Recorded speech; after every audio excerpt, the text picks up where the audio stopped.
of personal background. The history that Sundaura and I have back to, as Sundaura remembers, a meeting that was held in Montreal of the Perennial Plant Association. Then more recently, we've been part of an organization called Edible Ottawa Gardens, which is a Facebook page that is introducing edible gardening to Ottawa areas, residents. And just a bit of background about Sundaura. She's had 3 years worth of teaching horticulture students at Algonquin College. She was trained landscape designer at Algonquin, and she's had a consultative landscape design business in the Ottawa area for a number of years. And one of the things that she and I share is a concern about food security, which is one of the topics that she's going to be presenting. And so with that, Sundaura, the time is yours. Thank you. So land use, and I'll actually come back to that, is part of what I'll talk about today. And land and relationship. There'll actually be a fair amount about relationship that I'll talk to. And I put this presentation together after looking at some of the topics that have already been covered in this series, and sort of going, okay, I don't need to repeat a bunch of stuff. I'm going to sort of build off of what has been said by some other speakers. And in doing that, I am going to work to sort of weave together some issues around climate and food security, but also social equity and resilience and quality of life. I do like to make a point of starting off all of my talks and presentations and teaching by acknowledging that I do live and work in Ottawa, Ontario, in the country of Canada, which is located in the unceded Algonquin territory. I live and work, and my livelihood is all built off of unceded lands. And that is something that has been actively informing some of the work and some of the things I've been thinking about and working away at over the last few years. And a note about this whole presentation, the slideshow, I have shared the PDF, so it will go up on your website as the video, and that goes up on YouTube. And there's clickable links throughout this. So I'm not going to be clicking on them today. It's just places you can go to find more information on a bunch of things that I mentioned. And clickable links includes a link to this image. This is a native land map that you can go to see what territory you live in, the languages that have been spoken in this area, whatever part of this continent and even other parts of the world that you might live in, and also what treaties, because we are all treaty people. Both sides signed those treaties, which treaties are covered by the lands you live in. And as Phil mentioned, I work with plants. I'm of my generation, one of the few you will find who has had a pretty solid career arc in one field. I took a very short side trip into architecture, like the building side of architecture as opposed to the landscape. But my first job was gardening for somebody. From there, I worked in garden centers, and then I worked as a landscape designer and plant buyer for a garden center. And then I moved to Ottawa, and I worked for a design build company as a designer. And then I started my own independent landscape design company, and I taught landscape design for a few years at Algonquin College. So working with plants has been sort of core of both my professional career or my professional path, but also personal interest as well. I grow plants. I grow plants for my own enjoyment, for ecosystem purposes, for the food I eat. And in the last few years, I've really started gathering a lot more seed from the plants I grow and helping to distribute that out, and also helping to start some of those seeds as seedlings, and doing a combination of selling that to people who are working on gardens, because I do have a bit of And I have this very firm idea that you should be paid for saving ecosystems, not just for exploiting them. So I did grow and sell a lot of native plants this year, seedlings for the spring, and then I'm setting up to do transplants, transplant-sized plants in the fall. But with a real strong focus for not selling a lot of containers. The seedlings went out wrapped in paper, and in the fall it'll be a case of bring your own trays, and we'll put the plants into them. I'm trying to eliminate most of the waste aspects of growing plants because there's a lot of waste in the green industry. But I'm also trying to help the plants, the native species, get back into the urban spaces, especially where they have been displaced through a lot of the very colonial activities where we've displaced ecosystems. And also just gathering and saving seed, both from the plants that feed me, because that's kind of their life cycle. That's what they try to accomplish in life, is growing to grow seeds for the next generation. And if I assist them with that, I'm assisting them with their life cycle at the same time that they're assisting me with my life cycle by feeding me, and also gathering and distributing seeds of various native species that have become less common through settler activity in this area. And what has informed a lot of the thinking that you'll see sort of laid out in this talk, and also if you watch any other ones, I know Jean had mentioned she had watched a few, and some of the links that I've got embedded would take you to some of the other talks I've given. One of the big things that informs how I approach a lot of sort of big challenges is that I don't have the energy to do things twice.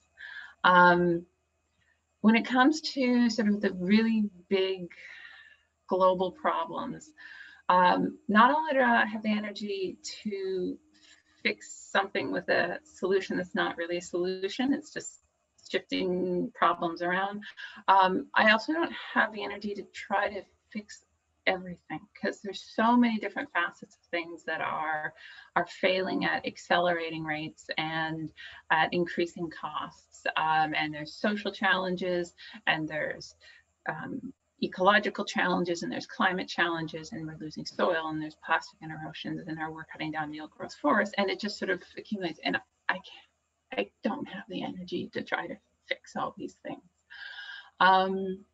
And also, most of the solutions to the big challenges around climate and ecosystem collapse and food security issues and social equity and land, a lot of them unravel pretty quickly when we start to subject them to questions around what a lot of the solutions that are being proposed consume, what waste they will produce, and whether the cost of the system will fall on those who have abundance or those who are experiencing scarcity already. And also, how limited is the lifespan of a solution, and what happens at the end of the lifespan of that solution? And this really does apply to a lot of the technological solutions. Social and ecological solutions actually often don't have an ending lifespan. They can carry on, but technological solutions tend to consume, only function for a certain amount of time, and then they start to break down. And then what happens? Do you need new materials? Do you need to be extracting more from ecosystems to replace those? What happens when their life is over? Are we burying windmill pieces, wind turbine pieces in landfills? And right now the answer to that is yes. We may be able to fix some of these things, but we need to be considering all of that when we're promoting solutions. Not just the does it fix the right now problem, unless we want to be stuck having to fix this again. And I don't have the energy for that. And the other type of solution I see going around a lot is solutions that are just a way for those of us in the top 10% globally. And I don't know all of you, but I can practically guarantee that everybody on this call, myself included, are in the top 10% economically on a global scale. Maybe not in Canada, but globally. A lot of the solutions are for to allow those of us who are in that 10% to continue to enjoy the life cycle, or the lifestyles, not life cycles, that we've become accustomed to, rather than those. A lot of solutions don't really tackle sort of the really global issues that they kind of claim to be solving. And I am really uncomfortable with a lot of the solutions that have been sort of put forward, when they don't hold up to questions about whether they can be taken up by everyone who's affected by the issue or affected by the solution, or where the harms that they're going to cause are going to end up. And, you know, if they even address the claim that they claim to address, or address the issue that they claim to address. And when running into all of this, it can get pretty hopeless, when you're sort of bogged down in you start to understand the scope of and the complexity of the problems that we're facing and the degree of ecological collapse that's going on. Even in just like my lifetime, the number of wild animals in the wild has pretty much dropped in half just in my lifetime. And I'm not that old. Just the speed at which things are collapsing is really terrifying, and the scope of change that's needed can leave you sort of paralyzed, especially when encountering all of the solutions that are being put on the table. And if you really evaluate them, they really aren't holding up to scrutiny. And I was getting to the point where I was feeling pretty hopeless. And back in 2017, so we're not talking that long ago, I did start to find a couple of glimmers of possibility.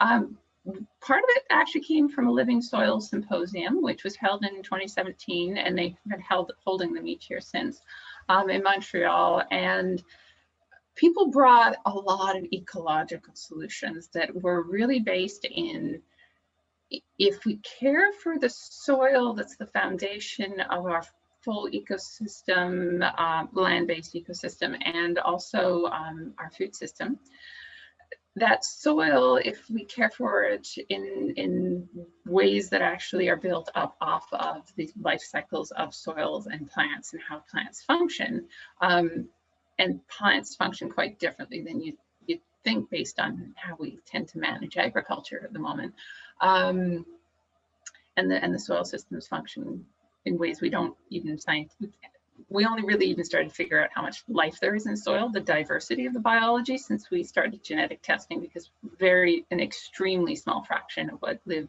in the soil can actually be cultured in a lab setting. So there's a lot more going on there than we ever knew. But a lot of that biology has a huge capacity to actually cycle carbon into the soil and increase the amount of carbon in the soil every year, which increases soil fertility and capacity to hold water and capacity to hold onto nutrients. And carbon, when it's in the soil, is so much more, or it's hugely beneficial. Depending on which numbers you look at, anywhere between 1/4 and 1/2 of all of the carbon in the atmosphere, not just what we've added, but all of it, cycles through plants and soil every year. So we just have to capture a small fraction of that by shifting our agricultural practices to actually start to pull us back from the tipping point. We still have to stop dumping excess carbon into the atmosphere, but there is a means of actually starting to pull it back out that is not sort of the scary geoengineering, we don't know what we're doing, but we're going to do this anyway because we want to maintain our current lifestyle. But this is actually, the soils have been doing this all along, and if we just care for them in a way that helps them be healthy, they can actually save us, which was kind of a nice glimmer of hope. And I was like, oh, best $150 I ever spent was my weekend at that conference. And I found another bit that made me go, there's something here. When I picked up a book called Plants Have So Much to Give Us, All We Have to Do Is Ask, Anishinaabe Botanical Teachings. The author is Mary Sis of Genius, and that link would actually take you to the book. Well, where you can buy the book. And I was having trouble putting my finger on exactly what it was about that book when I read it that made me go, there's something here. But I knew that it was the first plant book I'd ever written or read that was written by an Indigenous author. And I've read a lot of plant books, and this was the first one that was not about how Indigenous people use plants, although that's in there. It was an Indigenous way of thinking about relationship with plants.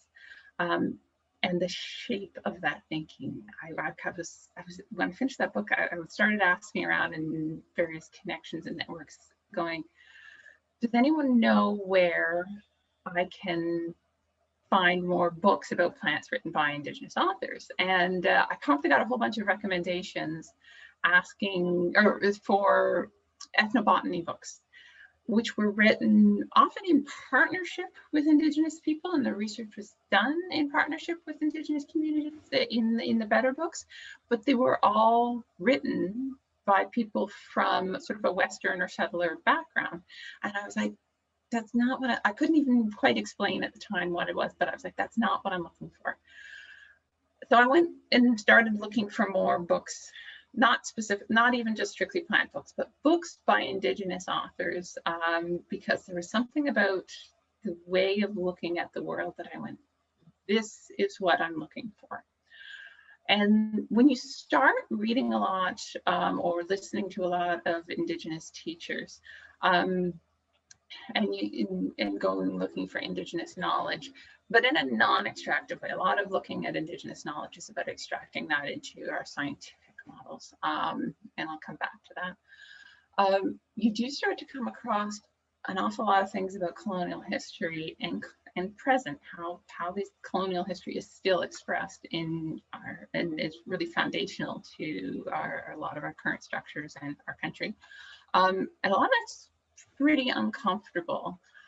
And a lot of the solutions that are being offered in sort of the earlier ones I mentioned, they start to look even worse when you really start to go, okay, but what's, what is the long-term outcomes of a lot of these, and not your 5 or your 10 or 50, but what's your 200 or 300 years?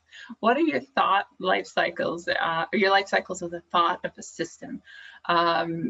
Your thoughts and your thinking about it and your decision making. You start to really notice just how short our decision making cycle is.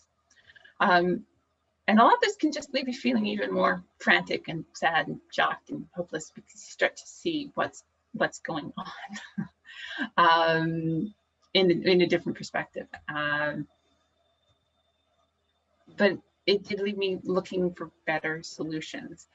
And something I've found to be kind of amazing is that most of the people who have been subject to the worst harms of the last few hundred years and have received the least benefit from our existing systems and structures actually have some of the most hopeful and grounded solutions to offer.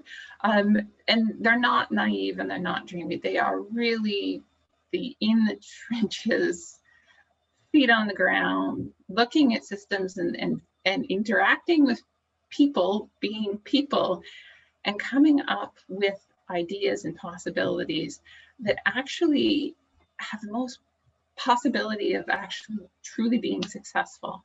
And most of these solutions, they are community and grassroots and ecosystem based. They are what tends to get called deep green solutions. They are not economic solutions, and they're not the bright green, the technology solutions, which tend to be very popular with our current system that has a sort of, you've got to be able to extract the profit margin from it. And the link there is as a reading list for where some of the people and ideas that I have been working on learning from the last few years. And I've really sort of been looking at this and really spending time on a lot of this for about 4 years. And that's sort of where I'm coming from. And in a way, I'm sort of surprised to be asked to speak in this series, because I really am coming at this from more of a, okay, literally grassroots in some cases and community side of things, rather than sort of what is often presented as solutions. And I do have a different background. I have a very grounded in the in living things background for where a lot of this is coming from, as opposed to sort of a more academic or industry or particular specialty. I'll talk a bit about plants as a basic, but actually most of what I'm talking about does apply equally well to the rest of the world, and to all different aspects of our day-to-day.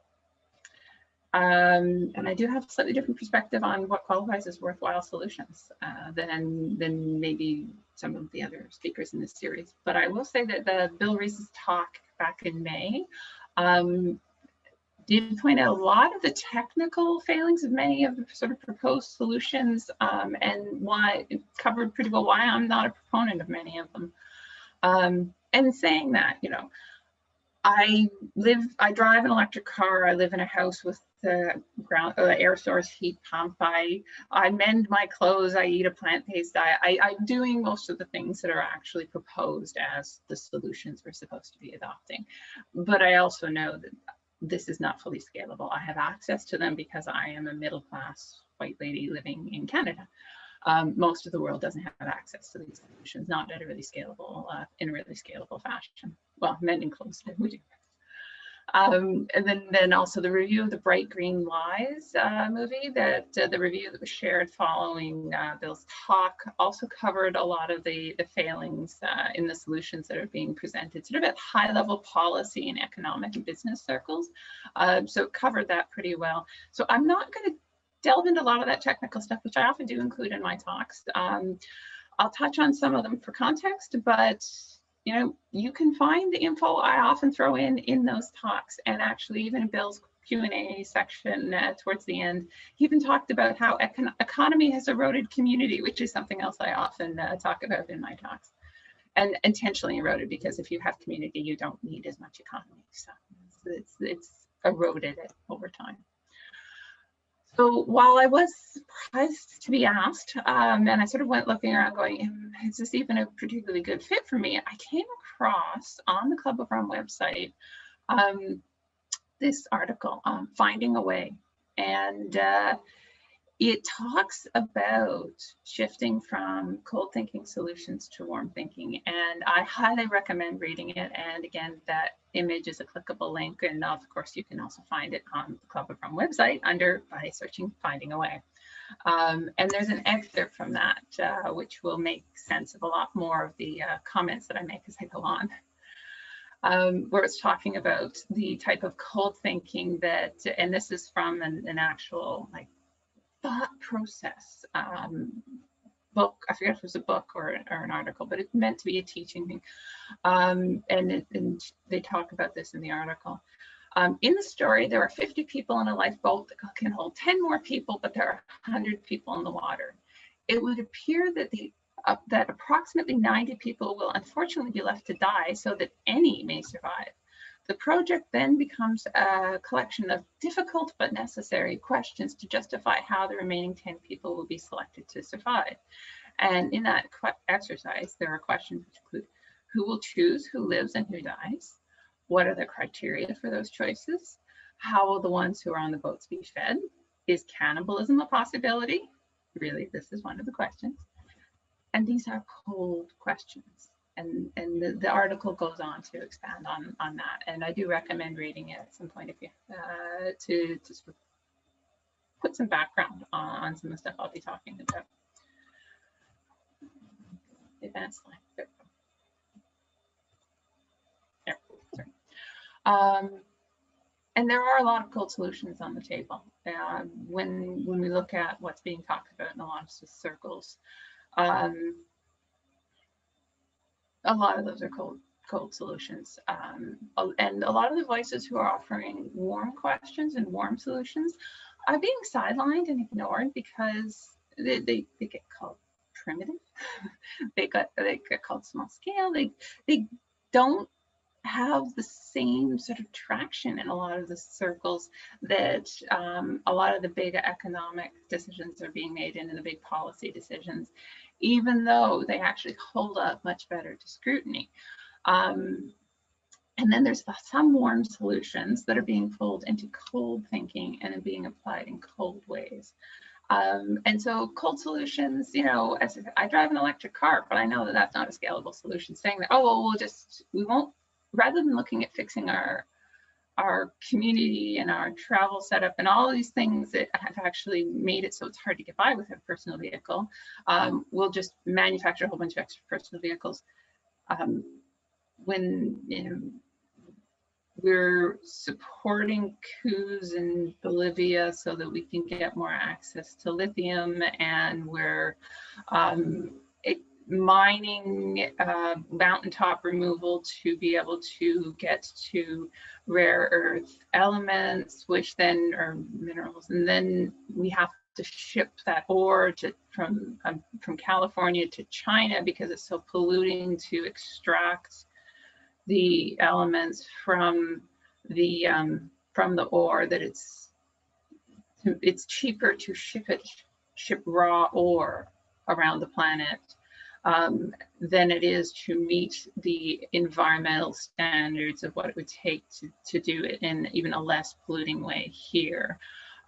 When cobalt, which is also needed for the batteries, is half of it's coming from mines that rely on slave labor and child labor. All of these things make personal electric vehicles a cold solution. And we can sort of do this take apart on all kinds of things. There's all kinds of things in agriculture that are cold solutions. There's a lot of things around our energy system, and also just about anything that's pushing still an expansion-based economy is a cold solution.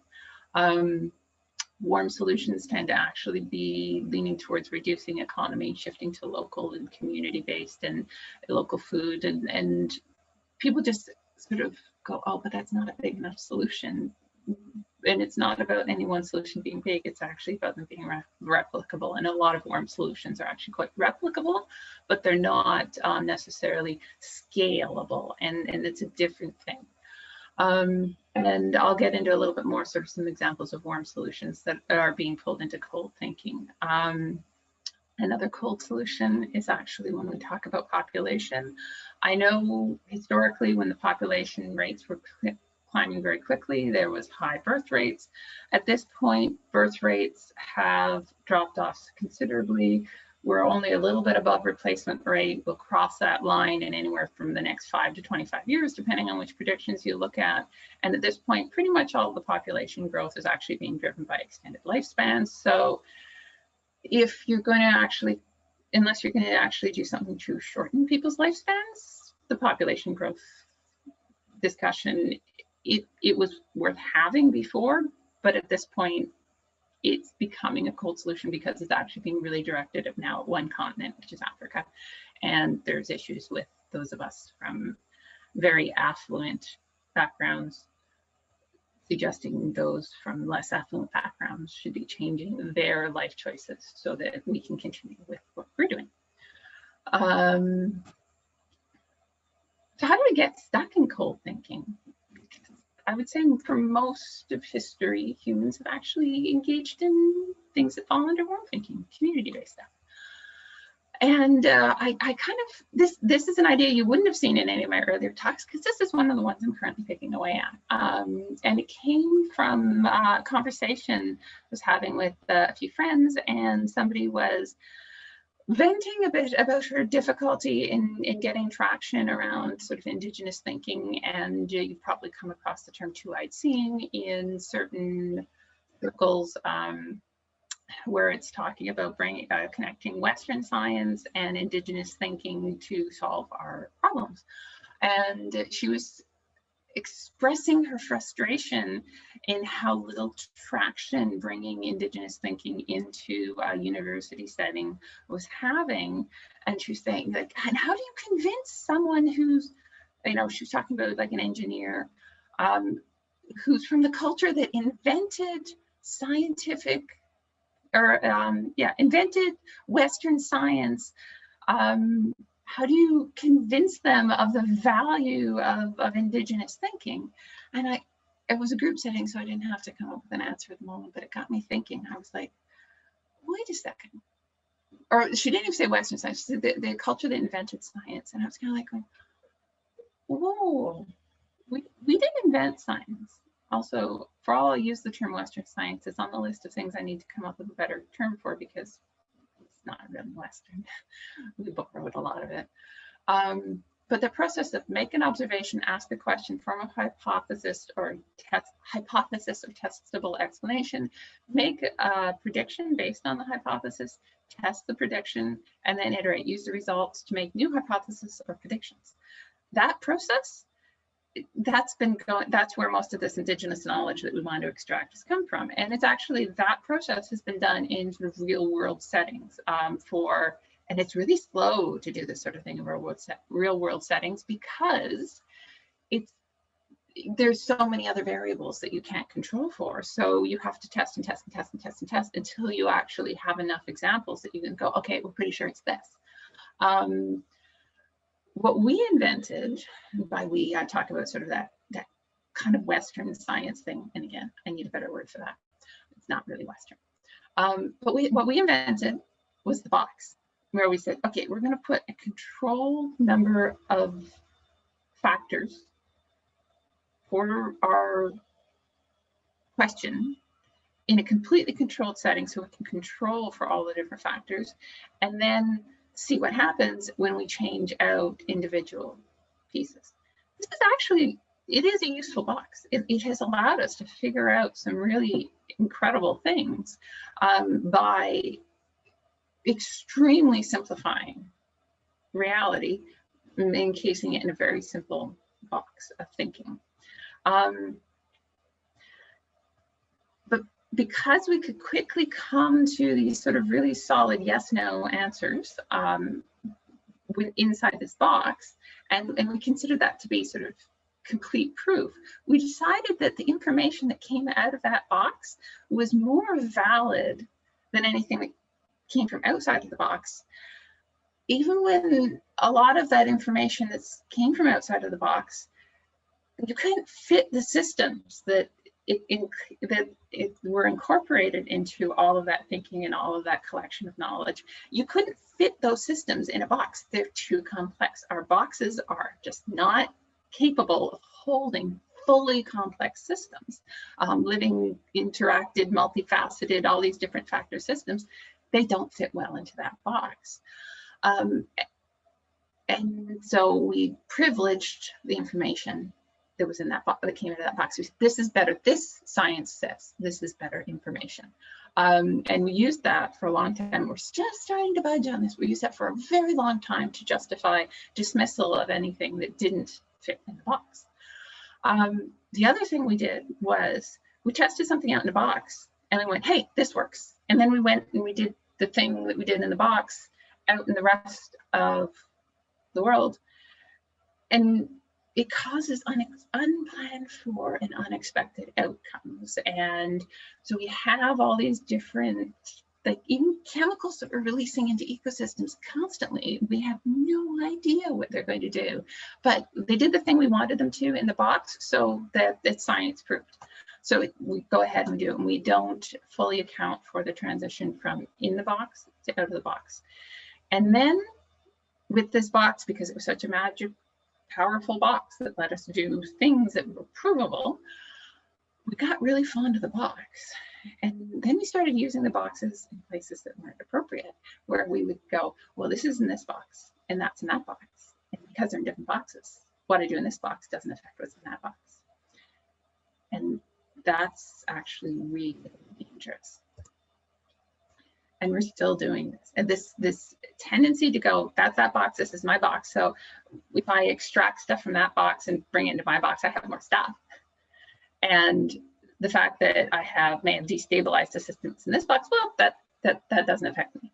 And also, if I've got something that I'm doing as a process and it's having something come out of it that is actually harmful to me, well, I can just go put it in the other box.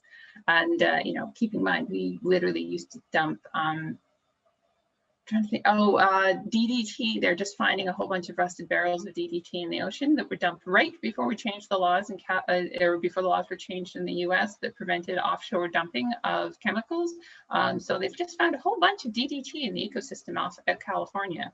Well, they've known it's there for a while. And they finally found the rusting barrels that were dumped off of ships because the banning of DDT happened just before the banning of the dumping. So they went out and they just, when they couldn't use the DDT anymore, they literally dumped it in barrels in the ocean, and now the barrels are rusting.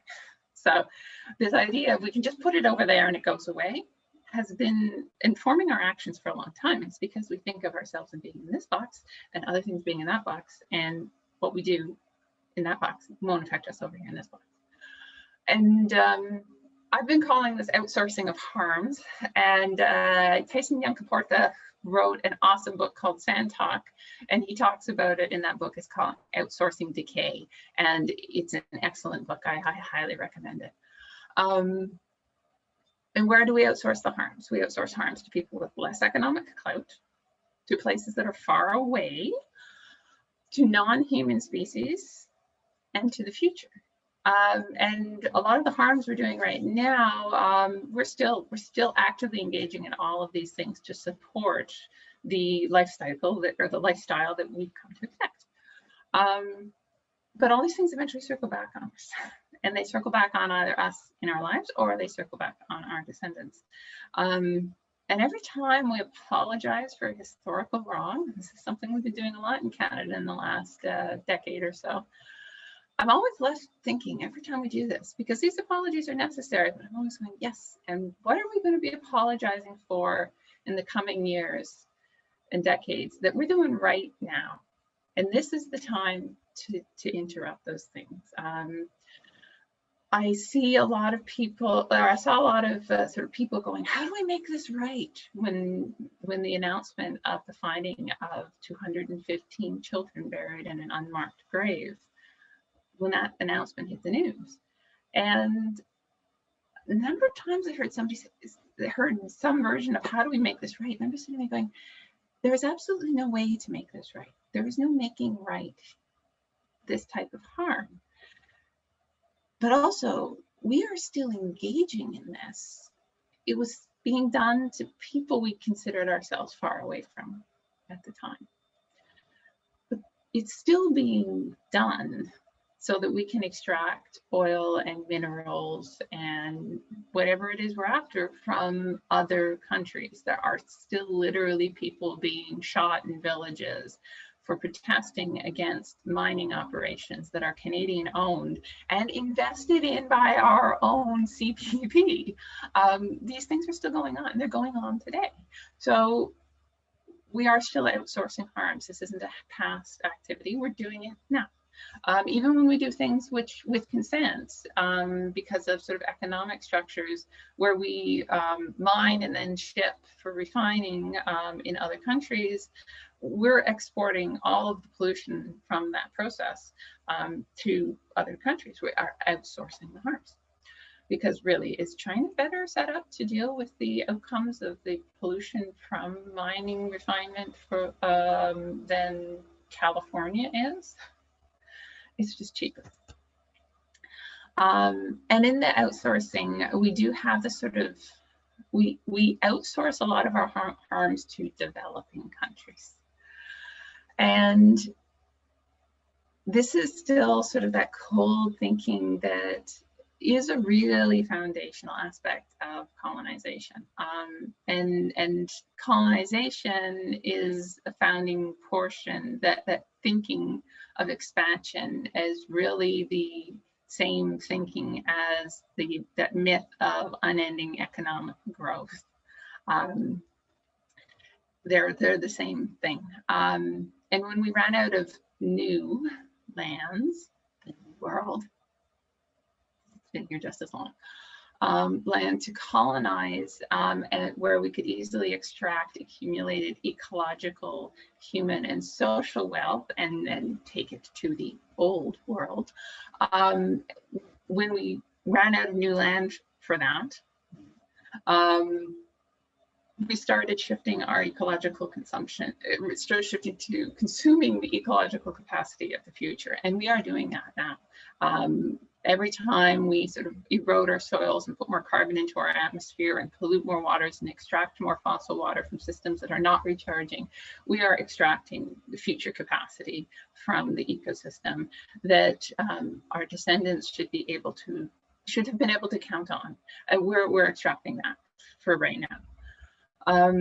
And rather than developing, and one of the things I've really been sort of working on is my own relationship with language over the last few years. I've gotten really uncomfortable with the terms developed and developing was referred to countries. And I've decided that developed countries, I tend to think of now as engorged. We are stuffed full of something of what we've extracted from other spaces, or as I said, from future systems. And then there's the recovering countries, and almost every country, every place we refer to, probably not even almost, it's probably every single place we refer to as developing, as with this sort of attitude of, well, they're moving towards where we are, because wouldn't everybody want to? I would actually refer to as recovering, because they are recovering from a horribly disruptive, extractive encounter with the countries and the cultures that have extracted what they had accumulated over centuries or millennia of ecosystem wealth and social wealth and cultural wealth and all these things, and we just went in and we extracted it and we disrupted it and we really made a mess of it, and then we're like, oh well, they'll just develop into us now. Like, no, there are engorged economies, and there are recovering societies. And with these sort of cold solutions that we're bringing around now, they are primarily focused on survival and comfort for those of us who are already in that lifeboat I mentioned earlier. They're about extracting more from the land and causing just a little bit more harm. We say this a lot. To communities and ecosystems, so that those of us who already have more than 90% of the people in the world, so that we can carry on with the lives that we're accustomed to. There's also solutions that are around slowing the consumption rate just enough that the remaining ecosystems will last for the rest of our personal lives. And there's a lot of this going on in the agricultural world right now, but also in a lot of other systems where it's not actually about reversing the harms. It's just about slowing them down a little bit so that we push the end date a little bit further out. And most of the green solutions, the bright green solutions, the technology-based ones that are being held up as, oh, this will save us if we can figure out this part. They are flawed when you look at them and really evaluate them and what is their cost versus what their return is. And who the return's coming to. Also, a lot of them are contradictory. If you do this solution, then this one doesn't work. If you do this solution, then this doesn't work. And in evaluations of climate change denial publications, we like to be sort of smart and go, oh, well, look at them. If you evaluate them, they have logic flaws in them, or they're misinterpreting or misrepresenting or excluding important data. And also a whole bunch of them contradict each other. And I'm like, yeah, this is true. They don't hold up to scrutiny.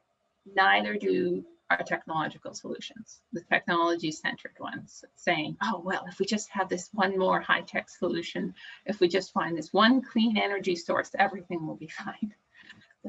They don't hold up to scrutiny. And as I said, Bill Reese's presentation covered a lot of this. The one I linked to earlier in this. I'm also seeing this cold co-opting of warm solutions, taking local and Indigenous understanding of the capacities and gifts of a landscape or ecosystem, and then using that information to further exploit land and ecosystems. Also community-based solutions, and then sort of the corporate gets a hold of them and goes, oh, I can do this. I can do this better. Usually they just mean bigger. and often in a bigger as opposed to a replicable fashion. An example of this, and it was sort of funny because it came up in the pre-conversation before this talk, and I'm sitting there smiling going, you can mention this. This is one small example. There's many examples that could be done, but urban farming is one that's actually, and a lot of urban farming efforts are being led by people who are at the bottom of our socioeconomic hierarchy in this country. And they are often being led as an effort to place people and the plants that we rely on, or animals. A lot of urban spaces don't allow for animal farming, though. Put them close together so that the labor that's required, if you're actually going to farm and grow food in ways that are ecologically sustainable, you actually have to start putting human effort back into it. We've displaced a lot of the human labor and actually replaced it with much higher ecological cost fuel and fossil fuel based inputs. So we've displaced human labor and replaced it with these other inputs, which all have horrible ecological outcomes. So we broke, but for profit reasons, we've broken that model of people growing food to feed themselves and their communities. And it's because it's hard to extract shareholder profits from somebody growing and eating their own food. But urban farming is something that's being sort of brought in and really led by people who at community levels and often driven very much by people who are at the bottom of this economic pyramid that we're all relying on at the moment.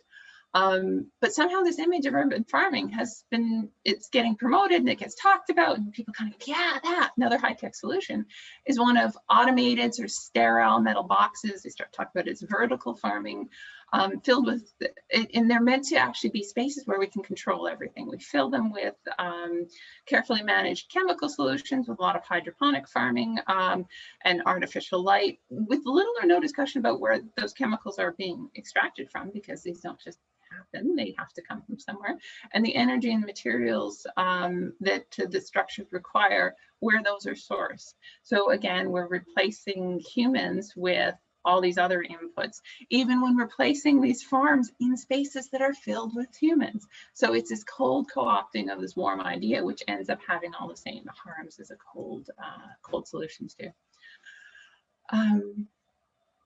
Things that will let you sort of go, is this a warm or a cold solution? Warm solutions center healing damaged human and ecosystem relationships. So community has been displaced by economy. And warm solutions move away from economic models and toward relationship and community-centered models. A good example of this would be agroecology, which actually builds in the community and the human aspects in with all of their ecological principles. And this is very much being led by the small landholders, the small farmers, the peasant farmer. This is the largest agricultural association in the world, is the one at that link, the Via Campesina. I'm probably mispronouncing that. You can also find some aspects of this in regenerative agriculture and permaculture, although both of those have succumbed to a certain extent to the cold co-opting of warm ideas. Agroecology right now is holding its own, although it's also starting to be subjected to that same extractive thing, and there's getting to be some real discussion about, is this going to kill agroecology and just turn it into one more extractive model? And that's why removing the people from the discussion. Another big thing is Indigenous stewardship, and by Indigenous, it's those who live in long-term relationship with the ecosystem and the land, so that they fully understand that what we do affects our future. So it's not this disconnection of thinking that we can do something to the land or something to the ecosystem and not have it come back on us. Indigenous stewardship it has all kinds of different factors and ways expressed all over the world in different Indigenous communities, but it still has to have sort of that at the root, that relationship with the space and with the land.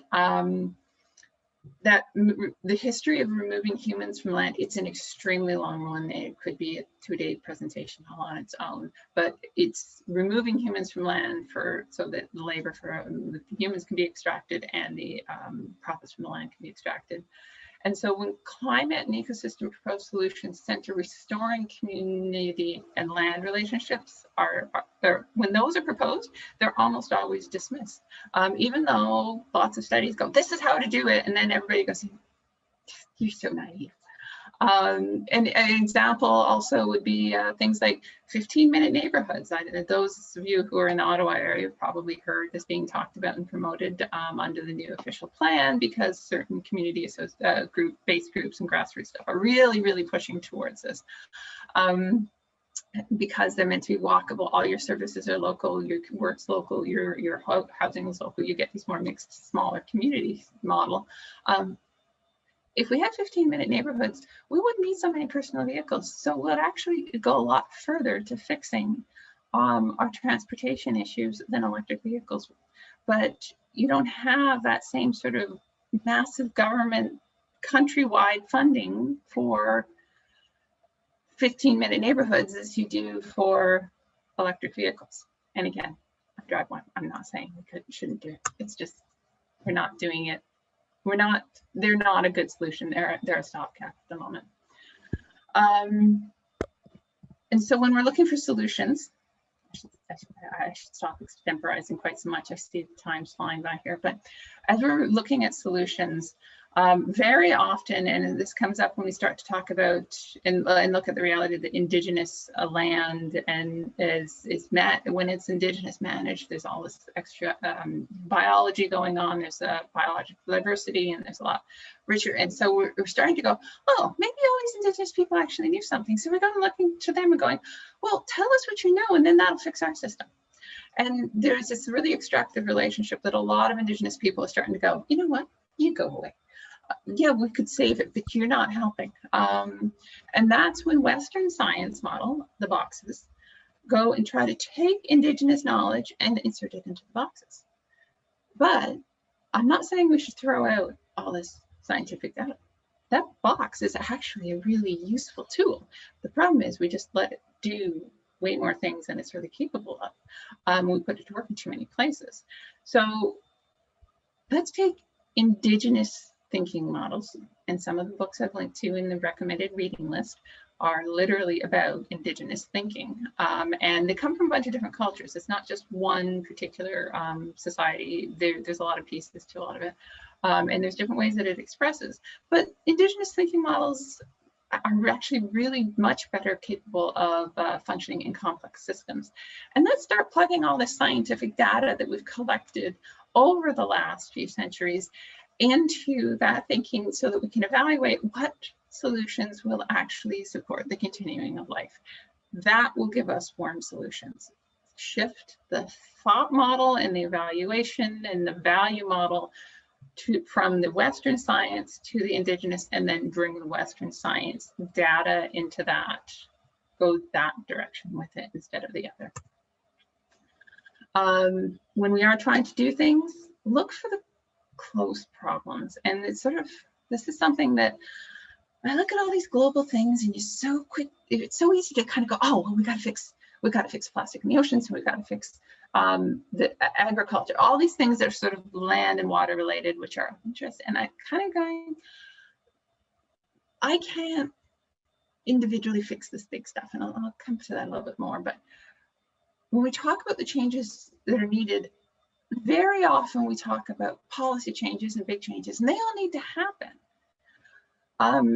And it's true that a lot of our ecological costs, our climate emissions, a lot of them are not directly associated with our household. And there's an interesting little chart that CBC shared it on a blog ages ago, and unfortunately that particular entry doesn't, like, they've aged out, so I don't have a link for this one, but this is the actual data they put together from StatsCan data on emissions by household versus the total emission per capita per province. And you can see even Ontario, that has sort of a closer balance in that, it's still like 2/3 of the emissions are not related to households. So, and when I do all these things like hang my laundry out to dry and eat a plant-based diet and drive an electric car and go with the most efficient heating system for my house and put in high efficiency windows and I insulate my attic and I do all these things, it's still only working on that third. The 2/3 is actually, a lot of that's related to our work and our investments. And a small example of that is when I was doing design full-time, there was between $500,000 and $1 million being spent every year building the landscapes I designed. That's a lot more than my household impact. I can make more difference by changing what I do in my work than I can by changing what I do in my household. Do both, but do not leave work out of the equation. That's actually where most of us are dated, our 9 to 5 is where we have the largest potential for impact. And also, the other one is investments. Some we have less capacity to adjust, as I mentioned earlier. Our Canadian pension plan doesn't have an ethics clause in their investing. This is how we actually ended up invested in the for-profit prison businesses that were putting children in cages on the US border. That one got a bunch of news coverage, but also we're invested in fossil fuels globally, including ones that have horrible track records. We're invested in mining. We're invested in all kinds of extractive industries globally as well as within Canada. And that's our money. And we're investing in these things that are actually destroying our future with the idea of, well, we have to invest in the high profit things that will actually, so we have a retirement. I'm going, I would rather have a world left for my retirement than having quite so much money coming in at my retirement. You know, maybe that's just me, but we do have control over some of our investments. So actually approaching whoever handles your retirement investments and going, look, I do not want to be invested in things that are destroying the ecosystem, which often takes them some time to get their heads around. Because it's amazing how many things that are invested in that are actually seem green on the surface until you go looking. So we need to look at the far away problems, but we also need to look at the close problems. And there's certain facets of close problems we don't tend to talk about, which includes our work and our investments. And that's a lot of our impact. The green industry isn't green. So this is bringing us back to my work. This is what we do. We remove native vegetation, even native rock and soil, replace it with more familiar or tractable species or materials. And the materials that are extracted from land and ecosystems that are out of sight, so we feel like they're in a different box. And we grow plants that are grown, or we fill the landscape in with plants that are grown in high energy, high waste ways, and they're usually non-native species. And a lot of, we still literally, you can go to the garden center and buy species that are on Conservation Authority invasive species lists. We still sell them in garden centers. We compose spaces that are pleasing to a culturally instilled appreciation of order and predictability. So things that fit in our social norms box. We select plant compositions for appeal to human-centered aesthetics rather than for ecological role. Most of our urban landscapes do very little to support ecosystem health.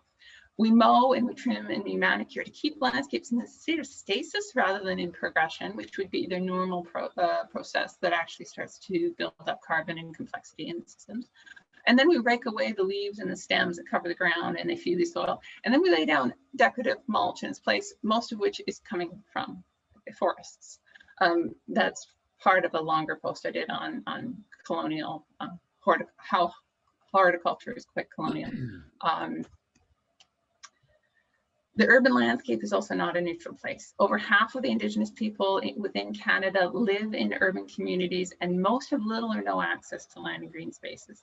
Food insecurity is rampant within Canada and particularly affects racialized communities, the majority of whom do not have access to the land to grow food for themselves or to grow and sell food within the community. The broad displacement of native plant species has widely recognized ecological impacts, especially for pollinator populations. And their displacement has also has cultural implications for the indigenous peoples who have lived in relationship with those spaces for millennia.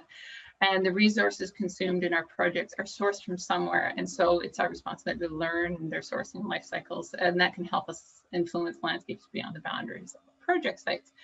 Again, this is part of a longer post that's at that link. This is just an example of how this relates to my own field of work.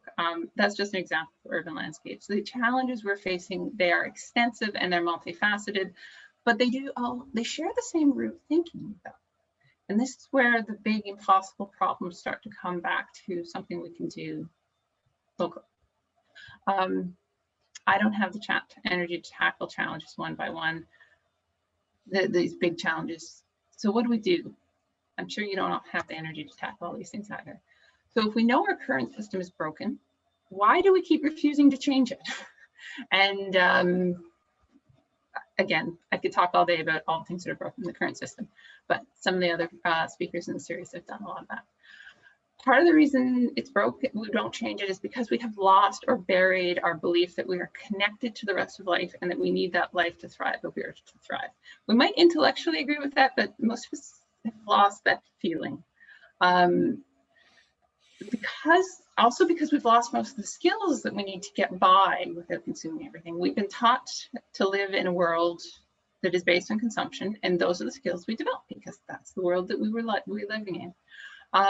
And we've also lost sort of the primitive knowledge systems that much more closely map to the reality of modern technological, map to reality than modern technological solutions and economic models. Our mental capacity for complex understanding of complex systems within a limited geography or ecosystem and community has actually been sort of soaked up by being immersed in large groups of humans and business and entertainment. So we've gone from a really detailed capacity to understand in a system that we are completely immersed in, to this sort of broader, much shallower type of understanding that is actually quite disconnected from sort of ecosystems and structures. And that's kind of the difference between the thinking in the box and the indigenous thinking. Bill Reese talked about this a bit in his presentation as well.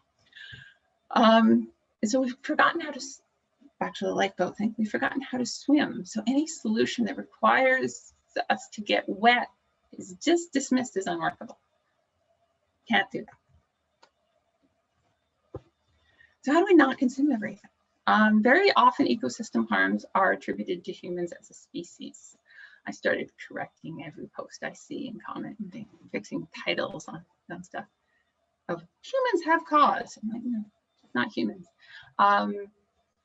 Even though we apply this as going, humans do this. And when we do that, it can actually make it really hard to imagine a world where humans and other life exist sort of in mutual abundance. But indigenous systems that I'm familiar with, there's a lot out there. I've gotten familiar with a few and very sort of superficially familiar. They do place that responsibility for the care of the world in the center of the human story.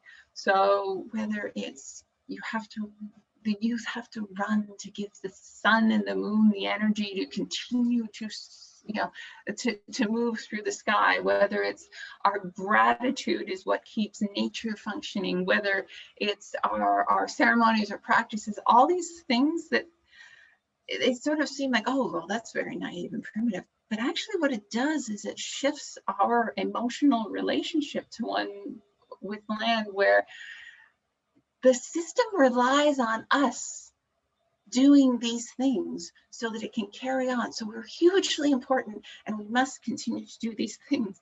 And it changes our human relationship with these systems, and it also ties us into them so we don't have this separate narrative that develops.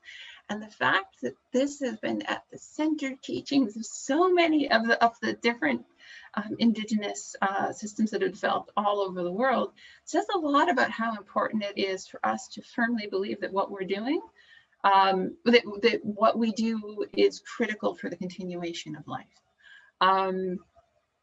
There are lots of people who like to share these stories and share these teachings, and they are drawing from, and it's good to learn from people who actually do recall sort of these Indigenous teachings and their own Indigenous roots. And also, if you can trace it back, we all have Indigenous and family roots if you go back far enough.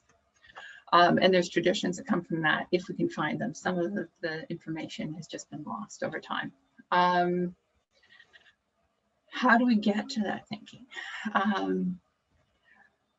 Whether you look at the fractal pattern approach to change described by Adrienne Murray Brown in Emergent Strategy, or the Seven Fires prophecy as described by Rowan White in the new edition of Braiding Sweetgrass, where we'll be faced with two paths, and it will come to this point where we're faced with two paths, and one's green and one's burnt and embers.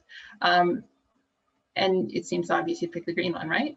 But no, it's actually, then when you hit that point in this prophecy she talks about, you turn around and you walk back and you pick up all these things we've dropped along our path, because we have dropped a lot of important things along the path in our rush to get to this point. Or you look to the guidance on reconnecting with our own stories that Martine Pertel explores in The Unlikely Piece at Chukutamikik. We can only create new big patterns if we start to recreate, or if we start to create new small patterns. We can't build different big patterns practicing the same small patterns that we were stuck in and that have grown up to this. And so also look for where we can interrupt the existing small patterns that are the foundations of the big patterns we're facing. What are the little points where you can put interrupts in them? And where can we learn patterns that don't lead us back to the same problems? And there are lots of people trying to share these things. And so changing the shape of our thinking. We all have Indigenous roots somewhere. And there's often a lot of really difficult history to get through before we get back to that point. Listen to the teachers who are working on reminding us of our Indigenous roots. Practice, because the things they'll teach, we might intellectually understand them, but we don't internalize them until we practice them. Don't hurry. As we get frantic, we cause more harm. If we want to change some deep patterns, we have to go slow, or it won't take.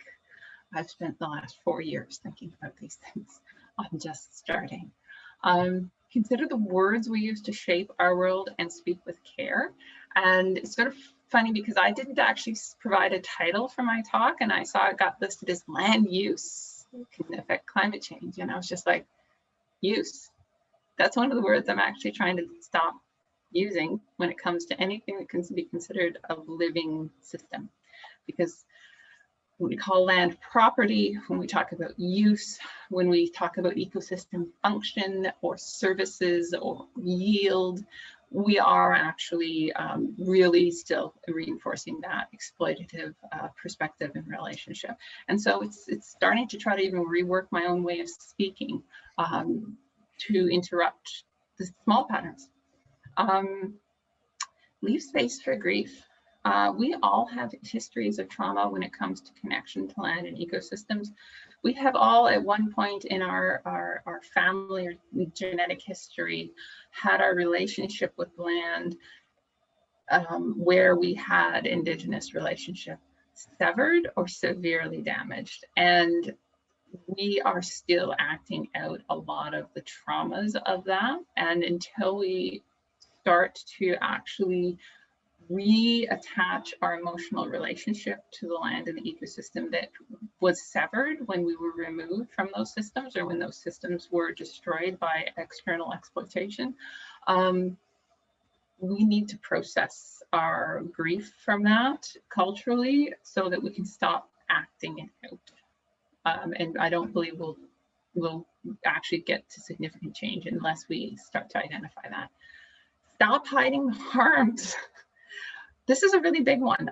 When we buy into the narrative that we are doing no harm, and we're not, do no harm, we allow the harm that's going on and it's taking place out of sight, it just can run unchecked. As long as what comes from that out of sight harm is something we benefit from, as long as we keep it out of sight, we're not going to change the fact that we're enjoying those benefits. It has to start to feel icky before we'll stop accepting some of these benefits. From the land we live on, to the clothes we wear, to the food we eat, to the ways we move around, the exploitation that is out of sight doesn't feel connected to the day-to-day choices that we make.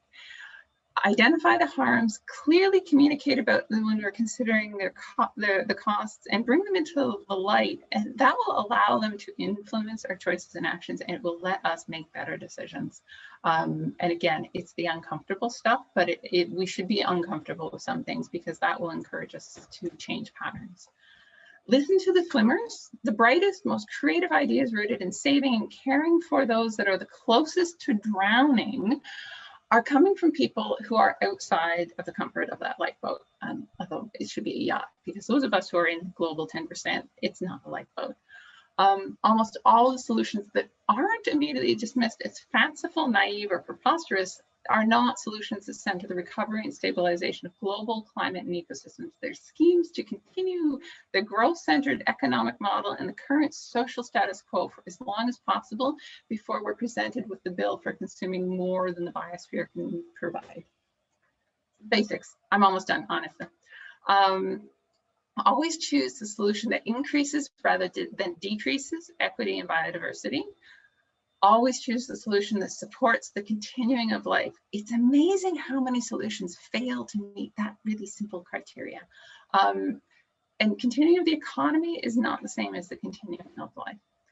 Always consider the costs that are skimmed over or are hidden from sight. Solutions that shift the harms from one collapsing system to another system that will eventually collapse under their weight, they're not solutions. They're just another layer of colonial consumption. Don't accept, we'll work that out later. We need to implement this now when a future harm is identified. If we can't actively figure it out before we go and start causing the harm, we're just going to still be stuck here. And who has the energy to fix this twice? I don't know why sometimes the key doesn't work. Society scale change. People won't commit to societal changes unless we can see how we can be part of the resulting society. People will commit if they see themselves as a vital part of the change. We all often talk about the services that systems can provide to us, but actually we're much more emotionally engaged when it's what we're doing for them. We actually, being in a care position makes us protective. And having invested ourselves into something, then we're much more likely to defend it. If it were just like, well, it can do this for me, well, then if you're making choices between, well, that can do this for me, but I can get this other thing and this other thing, and then it just becomes a, you know, which offer do you want? When we talk about system services, we don't make the right emotional connections. And when we talk about this other thing that needs to be saved, but you'll have to put up with this, is not a good way to convince people. We've been trying, it doesn't work. But if we say you are critical to saving the world, people are like, cool, what can I do? We all want to be the superhero. In a culture where we are terrified of getting wet, simply suggesting that we need to jump in the ocean and learn to swim gets you ignored by those who are already in the lifeboat. But learning to swim and then sharing the story of learning to swim and offering lessons to those who are also through with living in a comfy yacht while others drown, that can help us get around this. And so I have gotten to the point where I'm like, there's an awful lot of people who are getting really uncomfortable with being the ones who are in the lifeboat when we're watching other people drown. Let's start by working with them. And then it'll build up and it'll become bigger and bigger solutions within each of our areas of expertise. And then it becomes more and more scalable. The action systems and institutions that have gotten us to this place all share a pattern of thinking. We made them, we can change them, but we'll only make the big changes and stick with them if the thinking patterns that got us to this place are shifted. That's where the small shifts start. again, I could do a day-long conference on some of this. So a couple of places where I'm applying this thinking to my own work is the series, The Role of Horticulture in Social and Land Equity. There's a whole video series there, some of which I gave, some of which I hosted. And also in my own work, I've mentioned that I do landscape design, but I don't do landscape design anymore because I actually, all these thinking has got me to the point where I'm like, I can't go in and tell land that I don't have a relationship with what it should be, but I can take the years of accumulated knowledge that I have about how systems work and how we can care for them and teach other people how to care for the land that they have relationship with, because most of the tools we've been presented with when we start to garden are actually really harmful practices from an ecological standpoint. We can change to different patterns. A lot of people already want to be helping ecosystems recover. I'm going to help provide the toolkits for that. So I've actually completely shifted my day-to-day work in response to this, but I'm still doing that same thing, which is I'm working with plants and ecosystems. So you can often save the core of what's most valuable to you and practice that in a way that helps systems rather than harms them. There's a few additional resources at those links, which you'll be able to click on. And once the PDF is uploaded to the website. It's like a pro bono talk. So if you want to support something, this is not my project. There's a project that's going on that somebody I know is fundraising for, which is actually about reconnecting land and people relationships and caring for systems and humans and ecosystems and community. And so if anybody wants to support a project, there's one at that link. All right, I'm done talking. Now it's somebody else's turn. Any questions? Okay, well, thank you very much, Sundaura. Your presentation has given me a lot to think about. And one of the things that I did think about was an experience about 10 years ago when we went to Arizona down in the Tucson area.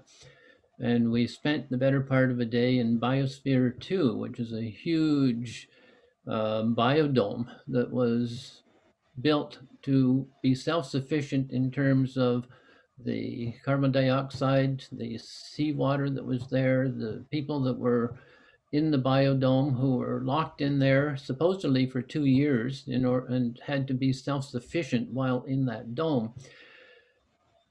Somehow or another, the human aspect of the experiment broke down because after a year they started to fight so much about who was, I'm going to say who was boss, that they never did get to figure out whether that biodome was going to be useful in the future when very small areas could be inhabited by people that were in artificial environments. So that's my comment of all of our high-techy solutions have to be cognizant of the human failure in terms of us getting along with one another. So John, Well, maybe, and there's a lot of yeah, the you'll learning. next after Sundaura gets a comment. I was just going to say a lot of the learning that comes from some of these things, or a lot of the learning of how to sort of be in community. We've stopped teaching that because we've sort of, I don't know, we've gotten to this thing where you don't really rely on community, you rely on economy. So we'll spend your childhood teaching you how to be a contributing economic that you contribute to the economy and participate in the economy. We'll teach you all about that, and we actually don't teach that much about how to be part of community anymore. And also because then you might rely on community and not participate in the economy. And hey, you can't extract from community the same way you can extract from economy. So we've grown out this whole pattern, and I'm like, yeah, I don't think the pattern's working very well for us or for the rest of the world. And that's where I went looking for people who actually look at things differently. And it's sort of funny because, of course, I talk about putting things in the box, and the biodome is just so much of, oh, we put it in the box. We put pieces of the world in a box, and I'm like, yeah, there were some technical issues with that too. I've read some long articles on the biodome stuff, and it wasn't just people going a little off kilter. There were some other technical failings as well, because we don't really understand how this. Doherty.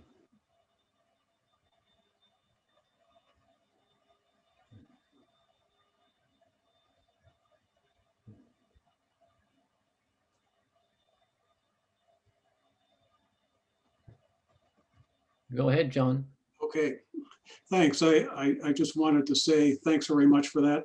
I'd like to say, this isn't my question, but I just wanted to say that I think cannibalism gets a bad rap. I think it's reflective more of not bad people, but a bad system, because I think everyone reverts to cannibalism if they absolutely have to, and that's shown to hold up through time. So cannibalism is a systemic indicator. Anyway, my question, we're going to build back.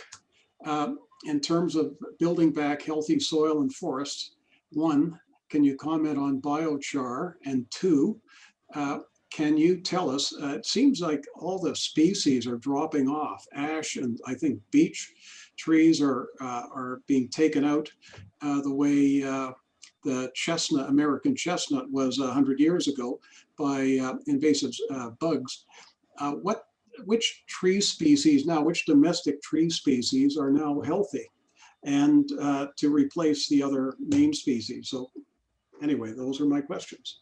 So biochar, that's actually one where I love how the science is playing out on this one, which most of the biochar proponents who like to go on, oh, it's amazing and magical, and we put carbon back in the soil, it does all these things, except almost every study that tries it out in temperate environments shows it doesn't actually help the ecosystem. It's a really good example of an indigenous technology that was developed in place and applied in place. It works really well in that place, but tropical soils and tropical ecosystems work considerably differently than temperate soils and temperate ecosystems. And when we go and we just take that one portion of a complex agricultural system and we apply it in a different setting, it doesn't do the magic thing we like to think it does. And I'm kind of going, can you just let composting happen and put carbon back in the soil that way? And the plants will actually, it doesn't lock it up in this permanent fixed fashion, but actually the plants keep it cycling in the soil for these extended periods. And so we actually can capture more carbon just working with plants and composting natural composting processes for temperate environments. So biochar is a really good example of how we extracted an indigenous knowledge from place, and it doesn't work once you take it out. It works extremely well in the Amazon forest where it was developed, and it is amazingly effective, but it's also in a system that is much more complex than just the biochar. There is a portion of it that we've extracted, and people will keep telling you to do biochar, and I kind of keep shaking my head and going, yeah, just compost. Yeah, I mean, that's basically the conclusion I reached 30 years ago when I looked at it based on studies they'd done in Sweden at the time, but it keeps on coming up. And there's very serious studies going on that says it works under certain specific conditions. Anyway. Yeah, it lacks the adaptability of just working with plants of the local system in system. As far as trees, I actually have a blog post I've got to do sometime and to share around, which is a question that we should be asking in horticulture is, does it grow in Virginia? And I'm in Ottawa. I don't know if this is mostly an Ottawa group or if it's all over Canada, but I'm in Ottawa, and Ottawa did a recent, last year came out with a report of what we expected our summers to be by 2050. Well, summers in they didn't say how cold our winters would be, but they said how long they would be and how long our summers would be. And we're basically, our summers are going to be they're going to be 5 to 6 weeks longer by 2050. So we're only talking 29 years. And that sort of and we're going to have roughly 6 weeks of heat warning weather over 30 degrees. Which is roughly the same summer as Virginia has, South Virginia. So we should not be planting any tree species anymore that do not have a range that extends to South Virginia, because they're not going to be happy in the next 20 or 30 years, which means right now we're losing ash, and we're losing ash to ash borer and beech is actually a disease. And we're losing those to those issues, but we are just going to start losing trees to heat stress pretty soon. We're going to lose our pines, we're going to lose our ash, we're going to lose a lot of our spruce.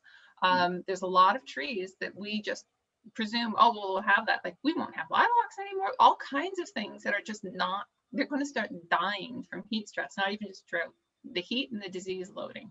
So as far as which trees, look to the Virginia ecosystem and plant from that list if you're planting here. Okay, great point.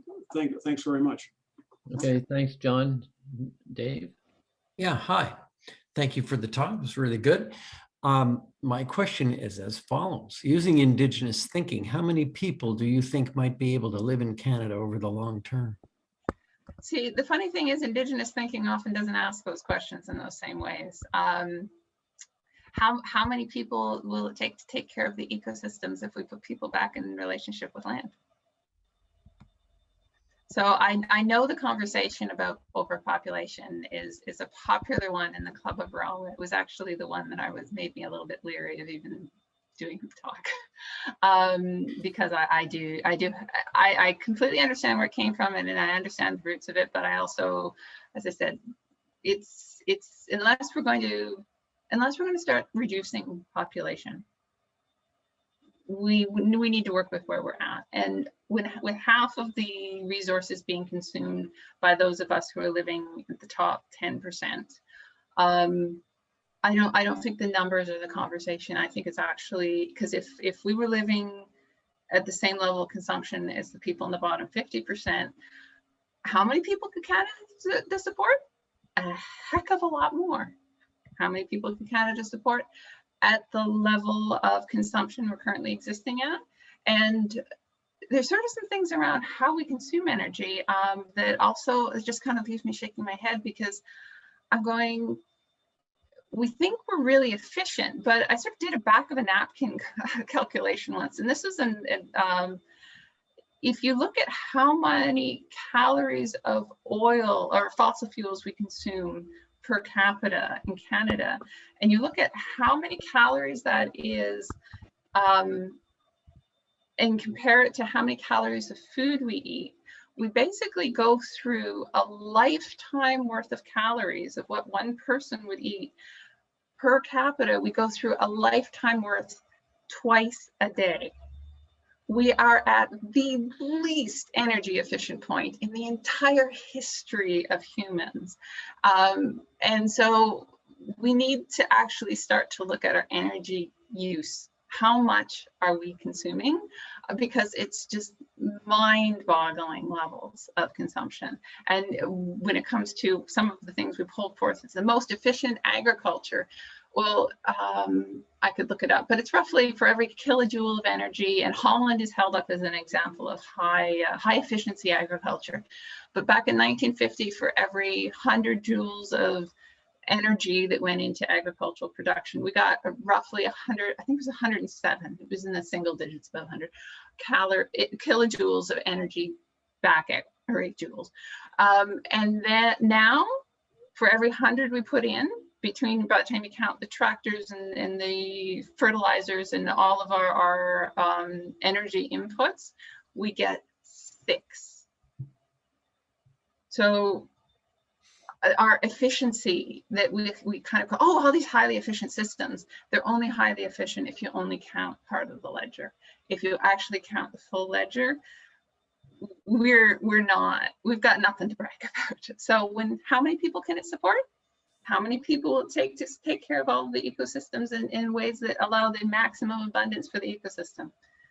We haven't tried, so we don't really know the answer to that yet, but that would be the question I would ask. How do you get people back to caring for land and ecosystems as opposed to extracting people from the ecosystems, at which point we get extremely inefficient and we require all these other outside inputs? Just a slightly different spin on it then. Do you think that we would need to go back to the kinds of levels of population that we had in the country prior to the arrival of the colonists if we were going to take care of our ecosystems? I think it could probably support a lot more than that, because as I've said, we can take a lot of the things we learned in that science box and we can bring them into Indigenous ways of thinking about a relationship and place of land. We don't have to throw out everything and just go back. We can go forward from this point. But we have to shift from, okay, how do we extract the most profit, and start bringing back all the conversations of how do we reinstate community, how do we reconnect people with land, how do we actually take all this extra information we've accumulated and help apply it to how do we care for land systems. For me, it's not really not a conversation about how many people, it's how we behave. Thank you. Peter Bilkowski, are you there to be able to ask your question or make your comment? I had simply responded to the question that had been raised about how many people, and my response was based on historical 3 to 4 million. With the maintenance of efficient technologies, if we were able to do that, 5 to 6 million. We can't keep a lot of people in an urban center like Toronto or Montreal or Vancouver, and we can't grow a lot of food to support a high density population on the Canadian Shield or in the Arctic. Those are realities of chemistry, and yes, I'm within Sundaura's box as a chemist, but I end up having to look at what I need to provide for the 40 million people that we're about to have in this country. And I struggle to do that with an agriculture that requires everybody to have their own plot of land, arable land. Well, it's sort of funny because I actually garden on Canadian Shield. And the funny thing is I've actually converted sand silt soil, which is a bit acidic, into highly productive soil, mostly by adding wood chips, and the trees actually grow on the Canadian Shield. So our current agricultural structure, how we do agriculture is really inefficient as far as actually feeding people. Even things when it comes to perennial ecosystems of, nut trees. I just planted pecans because, hey, if we're going to have Virginia summers and not have our pine trees anymore, darn it, I'm at least going to have pecan trees. And so our agricultural model, when we look at how much land and how many calories land can sort of continue to provide to us, then we are getting into questions around, okay, but how are we actually caring for those systems? And also, how many calories can we be drawing from systems that might not be considered arable land through our maintenance? And also, we have climate change going on, which means people will be moving north in systems that were highly productive as far as number of calories coming out of them. And in equatorial regions, their capacity to actually produce calories is going to be reducing because of ecological decline and climate extremes. But the actual capacity for Canadian systems within Canada to produce calories is going to increase. The Arctic used to have tropical systems and reptiles, even though it got dark for 6 months every year, which I'm just still kind of haven't figured out how they pulled that off, but we know it happened. So systems can actually significantly change with climate change, and so we're going to have to be the land that's home for more people who will be displaced from areas that historically have been able to produce a lot of calories of food. But at the same time, we are going to be in systems that have more capacity to produce calories of food. Do I think we're going to have to throw a heck of a lot of ingenuity at this? Yes. Do I think the fact that the population levels are going to eventually naturally decline is going to be part of what hopefully helps to stabilize things? Yes. But as I said, unless you're going to actively start reducing population, we have to work with where we're at now, because it's not being driven by birth rates anymore, and it's just going to take that century to sort itself out. Thank you. Okay, Ted, you're next. After that, I don't have any other people that are looking to make a comment or anything, but John Mayer, you may want to add something because I see you've posted something else. Go ahead, Ted. Well, John and I have been having a bit of an argument in the chat room anyway, but Sundaura, that was just wonderful. I've worked in that field for a long time. In fact, I did my master's degree on cash crop transitions amongst peasant people who had been doing shifting cultivation. and who had essentially been trying to discover their place in a newly economic or economized atmosphere. All of the ability of different cultures to cope depends an awful lot on their demands and their consumption.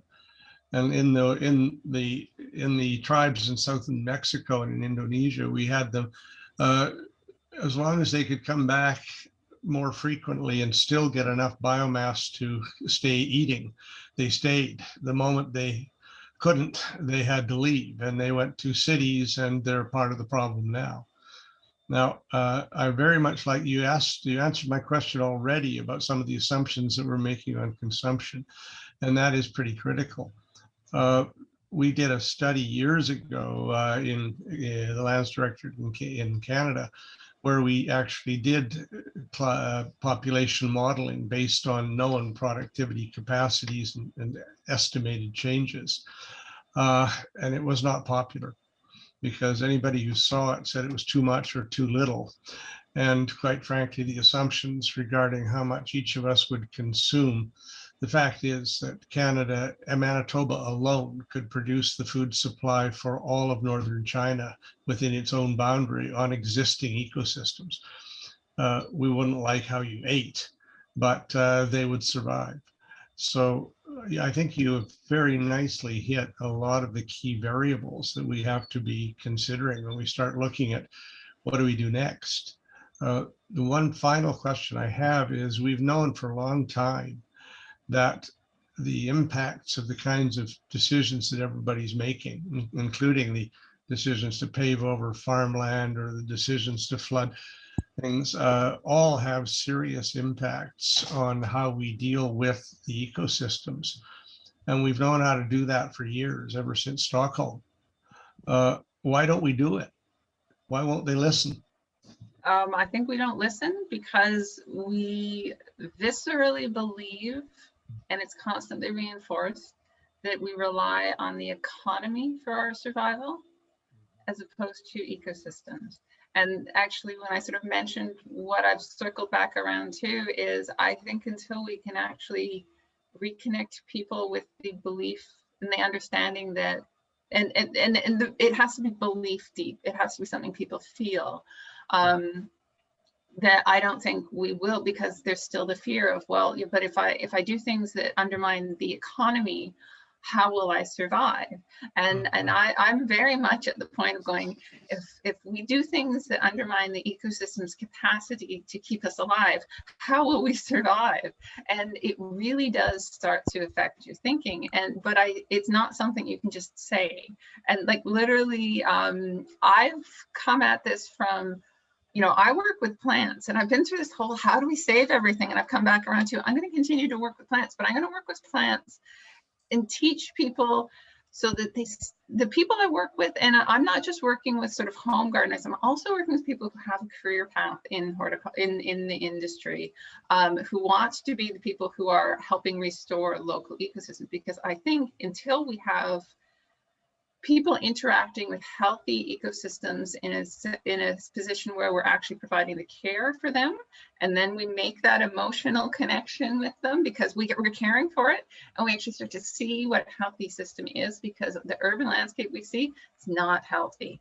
And once, even just having basic conversations with people about what's really going on in landscapes and ecosystems, people start to get pretty horrified pretty quickly. And so I'm going to work on putting examples in front of people of what healthy looks like, because we do tend to sort of viscerally recognize it once we start to see it. Because a lot of times what we see as wild areas are actually injured areas in an early state of recovery. What if we actually start to put healthy areas in front of people? We start to kind of go, that's so nice, what's going on here? And also teach people how to care for them so that then you can help create that. And by the way, we're also going to talk about how it can feed you and how you can, so reinstating that emotional relationship. I can only do a bit of it, but I'm going to produce materials for other people to help teach this, because there's people who want to do it, and I'm going to teach people, and they're going to go out and do their job. So it's about sort of building these things up and going, I can only fix a small part. Like I'm not going to save the whole world with doing this, but I also think that I've gone and taken my career in horticulture, which is really colonial, make land, make it look and do it. Like it's not something that's sort of really shiny and happy and green. And I've gone, what's the core thing of what we do? And what we do is we create spaces that people feel good about. People have been feeling good about these tended architectural shaped spaces. But I think the thing people would feel the absolute most amazing best about is to be able to actually spend their time and energy on something that makes the world a better place, that also comes with flowers and fresh vegetables. We feel good about that. And so I'm like, let's do the thing that we feel good about. I will use the expertise that I have accumulated through a lifetime of working in this, because I've been gardening since I figured out if you put seeds in dirt, plants happen. Best magic ever. So work on that narrative and that emotional side, because I think that's the only way. We've tried all the logical arguments. They're not working. Super answers, Sundaura. And I'll just let you know, the banana is doing very well in my backyard. I've had it there for 8 years. You got to cover it sometimes. But the other question for you is, can we build on the small success stories? Because you've identified a lot of good ones. I think we can, if we can get people to connect to them. So if people kind of go, and that's actually where I'm sort of going, I think the best thing I can do is help create an example of how some people manage to go and create a livelihood that's saving the world in small ways, because I think an awful lot of people would love to have a livelihood that's saving the world in small ways. And if we can do this in ways that we're actually, because I'm working on creating like a professional collective of people who are trying to do complementary work, so we can all support each other in this work. So we're also less relying on buying things from outside and relying on other service providers that don't take this approach. So I think the more examples we can place of, you can be part of the solution in this point where you're feeling hopeless and frustrated and powerless and terrified because everything's falling apart. You can be, this is how we've created some ways to be part of the solution in this field. What is the core thing that you do in your field, and how can it become part of that? Let's have these conversations, which again, they need to also include the, what are the harms, what are the costs? Because if we actually hold up all of the harms and costs next to everything, we also start to then really quickly start to go, oh, well, this one, the benefits outweigh the harms, and this one, holy moly, did we have a lot of harms that we were hiding out of sight from this really not important benefit. Oh, that's icky, I don't want it anymore. So you have to connect with people on that emotional level. And I think if you can tell that story, and this is actually something a lot of different Indigenous speakers and teachers are starting to say, is restorying. Let's change the narratives that we're working to, because if we we exist by stories. So I'm going to tell a story of caring for the urban ecosystem in ways that help heal the ecosystem and the humans. Thank you very much. That was super. Thank you. Yeah. Okay, Susan, you're up, and then John Mayer has a brief comment too. Great. Thank you so much for that excellent presentation. We are at the environmental group, and a big chunk of the congregation of the Unitarian Church out on Cleary Avenue are really interested in exactly how to bring together site rehabilitation, reconciliation, support Indigenous leadership. And we've started with a small project, a food garden project, led by a young Indigenous horticulturist who is the first Indigenous person on an Ag Cans advisory committee, I guess.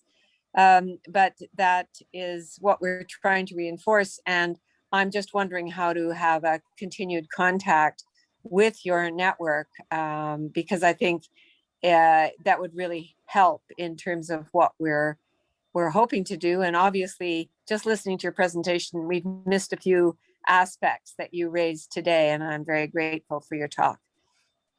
Wait till you hear me go off about soil. There's a lot there. Yes, so again, there will be landcarecollective.org going live sometime in the next couple of months. And because we're a Facebook group right now, but you know, it's also a registered not-for-profit, and I've registered the website, so it's landcarecollective.org. Okay. And yeah, just sort of working on actually doing the first part slowly and figuring out how to actually create a local network of professionals and trying to make a livelihood and doing things in different ways, and coming from a bunch of different backgrounds, because I actually want to sort of let this grow and see what shape it needs to take to actually work, because I'll actually be working on putting together sort of, okay, here's the system. This is what we found in Ottawa that worked. Here's tools, here's some communication things, here's some stories to tell about changing the narrative.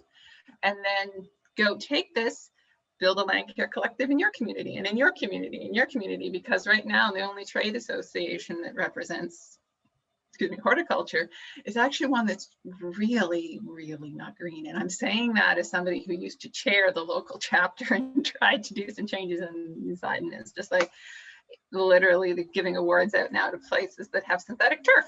And I'm like, this is not green. The same for ages. The only thing green in the green industry anymore is chlorophyll. And then we started doing synthetic turf, and I'm like, it's not even chlorophyll anymore. Yeah. Right.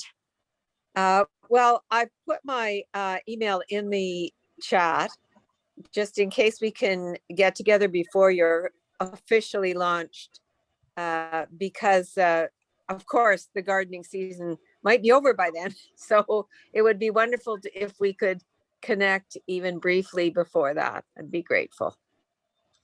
Sure, I'll send you an email. I just pasted it into my email, so I'll send you a quick one afterward. Thank you so much. Okay, so John Mayer, you have another moment. Okay, yeah, this is slightly off topic, but I just wanted to say that in terms of energetic demand, the energy required to exist in Canada is far higher in terms of material and energy to keep yourself healthy beyond food. Is far higher than some other jurisdictions.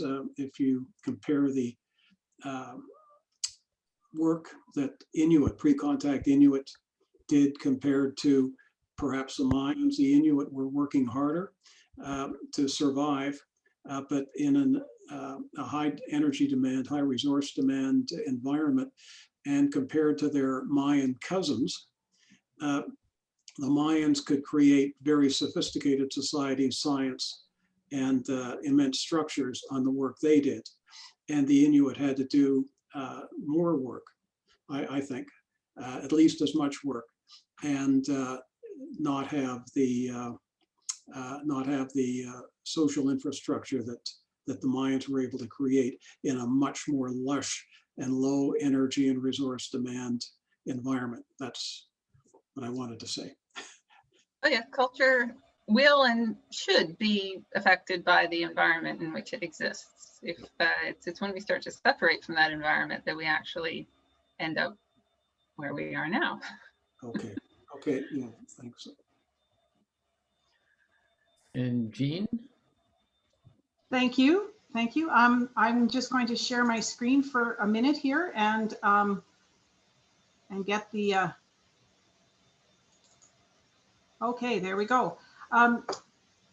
Sundaura, on behalf of CACOR, Canadian Association for the Club of Rome, I would really like to thank you for a very thought-provoking and interesting presentation that looks very closely at sort of answering some of the questions that an individual might have of like, what can I do that would be helpful? Not just, but looking at it in a way that I've never really thought about before. You're talking about cold and warm solutions. That was really quite intriguing for me. So I really would like to thank you for that. This has been great.